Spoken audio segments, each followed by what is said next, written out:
Polk County had its 42nd lab-confirmed case of COVID-19 on Monday, an increase of 15 cases since April 30th.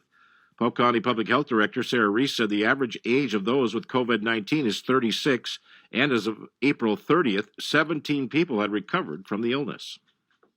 We are currently at 42 lab-confirmed cases of COVID in Polk County. And as you mentioned, that is a bit of a jump up since later last week. We've had 15 additional cases since then. The average age of our cases is 36, and the age range of the individuals is from under 1 year up through their late 60s. We currently have 2 individuals that are hospitalized, and we certainly wish them all for a speedy and well recovery. I do not have an updated number for individuals who are completed isolation from last week.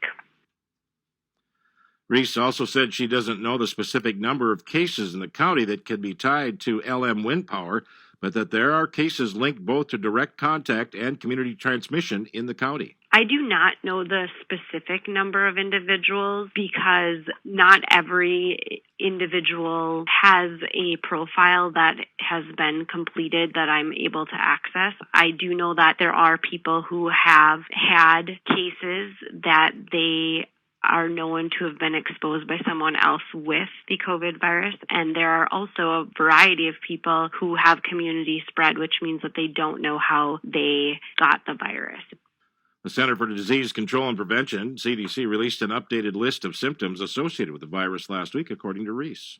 What we do know about the symptoms is that the Center for Disease Control and Prevention and their researchers continue to review each case of coronavirus and are looking at the symptoms. And people with COVID certainly have a wide range of symptoms that they are reporting. You've heard the range from mild symptoms all the way to severe illness. And so last week, those symptoms did get expanded. So the symptoms are quite vast. Everything from cough and shortness of breath or difficulty breathing, and then a myriad of other symptoms such as fever, chills, shakiness, sore throat, muscle pain, headache. One of the new ones that we have seen is new loss of taste or smell.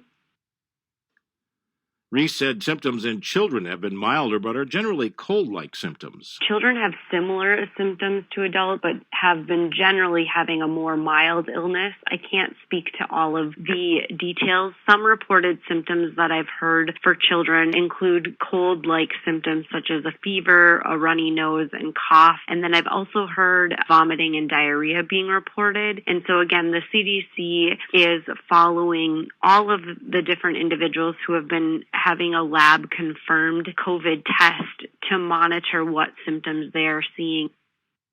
With youth and adult recreation programs being canceled over the past week, Reese said it would be important to try new things and come up with ways to maintain physical health through the crisis. I know that we have been able to be adaptable during these last couple of weeks where we've all had to make changes to the way that we live our life. And I can be assured that we will continue to be resilient going into the summer. When the sunshine comes, it's a great opportunity to spend time outside and maybe try new activities that we've never done.